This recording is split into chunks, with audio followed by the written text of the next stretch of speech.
masyarakat. Happy watching!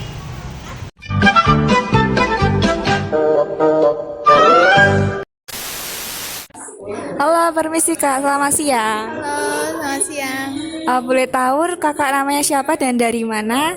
Oke, halo semuanya. Kenalin, nama aku Ina Sania, biasa dipanggil Ina dari AN Angkatan 22. Jadi gini Kak, aku mau tanya pertanyaan. Kan kita mau pemilu tahun 2024. Ketika ada salah satu calon yang sudah menjadi pemimpin, menurut kakak Undang-Undang 1945 itu diamandemen lah nggak sih Kak pada saat masa jabatannya itu? Oke, berbicara mengenai amandemen, itu kan kita pernah mengalami 4 kali ya amandemen.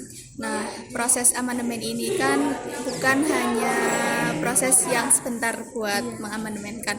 Kalau menurut saya pribadi, kalaupun mau diamandemen itu tuh harus yang sesuai dengan perkembangan zaman. Nah, atau ibaratnya tuh bisa fleksibel dengan keadaan yang terjadi sekarang gitu. Oke, terima kasih ya Kak. Halo Kak, selamat siang. Selamat siang. Boleh tahu namanya siapa Kak? Perkenalkan, namaku Eksa Muhammad Fasa dari Ilmu Administrasi Negara. Oke, di sini aku mau tanya-tanya nih Kak.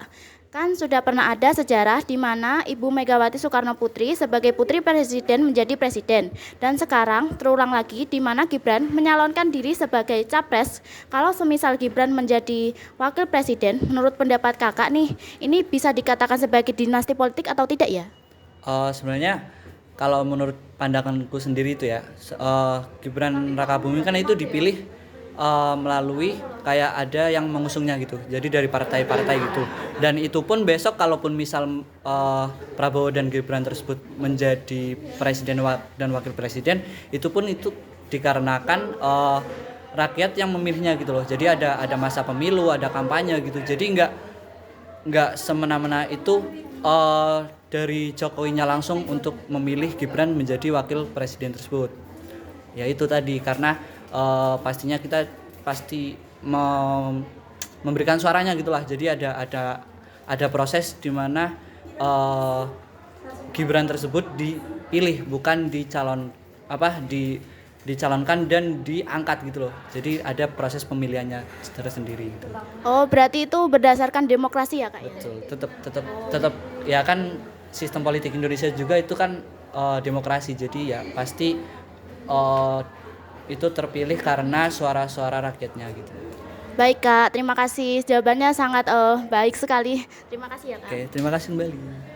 Bapak, sebelumnya saya ingin bertanya, mohon perkenalan nama Bapak dan pekerjaannya Pak. Perkenalkan, nama saya Muhammad Taufik, saya security di Universitas Dharma Magelang, Fakultas Fisika.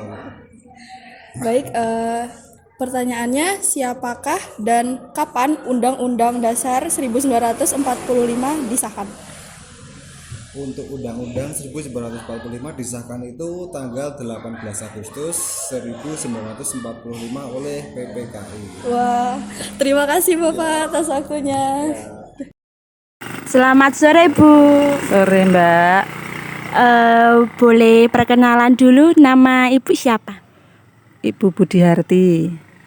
Ya, maaf Bu, mau mengganggu waktunya sebentar. Izin bertanya ya Bu.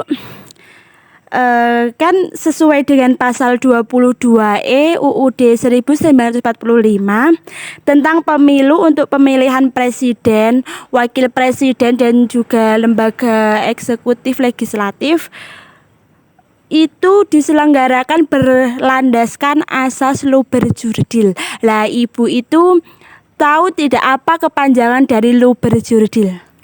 Langsung, umum, bebas, rahasia, jujur dan adil. Iya benar sekali. Terima kasih Bu.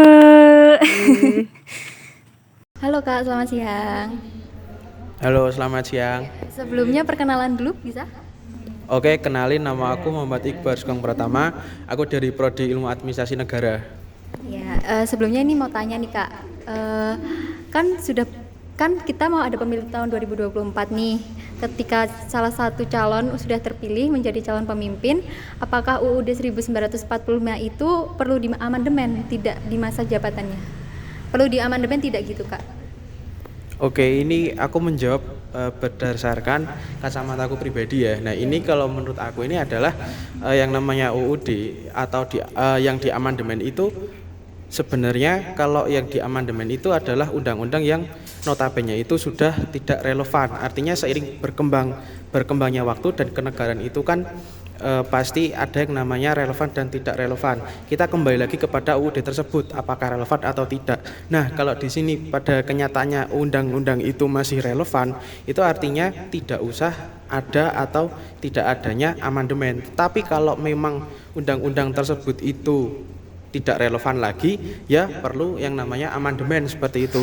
Nah, adanya amandemen itu perlu adanya pertimbangan dari berbagai lembaga seperti yang kita ketahui pada umumnya adalah lembaga eksekutif, yudikatif, sama yang legislatif. Kalau menurut aku kayak gitu sih. Ya, ya. Baik Kak, terima kasih atas pendapatnya. Ya. Halo Mas, boleh diperkenalkan namanya? Ya, nama saya Adam Albar. Baik, di sini saya akan bertanya, sudah berapa kali UUD 1945 diamandemen dan di tahun berapa amandemen tersebut dilakukan? UUD itu sudah diamandemen sebanyak 4 kali, Mbak. Di tahun 1999, tahun 2000, tahun 2001 dan tahun 2002. Baik, terima kasih atas jawabannya Mas. Ya, makasih. Sama-sama. Halo. Mas, izin wawancara boleh? Boleh. Namanya siapa Mas? Nama saya Ramanda Ilham Maulana. Kelas berapa sekarang? Kelas 3 SMA Mas. Izin bertanya gitu. Udah pernah dengar isu pemilu serentak 2024 belum? Sudah. Nah, kan ada wacana pemilu 2024 diundur. Gimana pendapatmu? Karena sudah menetapkan kalau pemilu kan 5 tahun sekali. Menurut saya tetap harus dilaksanakan sih, karena pemilu kan 5 tahun sekali ya. Kalau tidak 5 tahun sekali itu menyalahi aturan gitu. Oh, jadi menyalahi aturan gitu ya? Iya. Makasih ya Mas. Ya, Mas. Sore Kak, izin wawancara boleh? Boleh. Kalau boleh tahu namanya siapa ya? Zahra. Oh, masih sekolah? Masih Kelas 3 SMA. Izin bertanya ya, Kak. Menurut Kakak, apa perbedaan UU 1945 dengan UUD S 1950? Berbedanya terletak pada bentuk negara dan sistem pemerintahannya, Kak. Kalau Undang-Undang 1945 itu bentuk negaranya kesatuan dan bentuk pemerintahannya presidensi. Sedangkan Undang-Undang sementara tahun 1950 bentuk negaranya serikat dan bentuk pemerintahannya parlementer. Jadi berbeda ya Kak antara UUD 1945 dengan UUD S 1950. Ya, makasih ya Pak atas jawabannya. Sama. Misi Pak, dengan Bapak siapa? Pak Nanang. Pak Nanang. Sesuai dengan pasal 22E UUD 1945 tentang pemilu, untuk pemilihan presiden, wakil presiden, DPR, DPRD diselenggarakan berlandaskan asas luberjurdil. Nah, Bapak itu tahu nggak apa kepanjangan dari luberjurdil? Luberjurdil kalau nggak salah langsung, umum, bebas, rahasia, jujur dan adil. Permisi, selamat pagi Kak. Ya, selamat pagi juga Kak. Boleh tahu Kakak nama siapa dan kesibukannya apa saat ini? Baik, perkenalkan nama saya Anida. Saya merupakan salah satu pegawai di salah satu bank BUMN.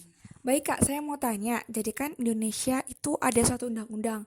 Nah, tentu saja undang-undang itu sudah seringkali melakukan amandemen. Setahu Kakak, sudah berapa kali sih Indonesia itu mengalami amandemen dan di tahun berapa saja? Baik, sepertinya sudah 4 kali amandemen ya Kak ya. Itu dulu di tahun 1999, kemudian di tahun 2000, kemudian yang kedua itu di tahun 2001 dan 2002. Oh iya, benar Kak. Terima kasih atas jawabannya Kak. Iya, sama-sama. Selamat pagi. Pagi juga.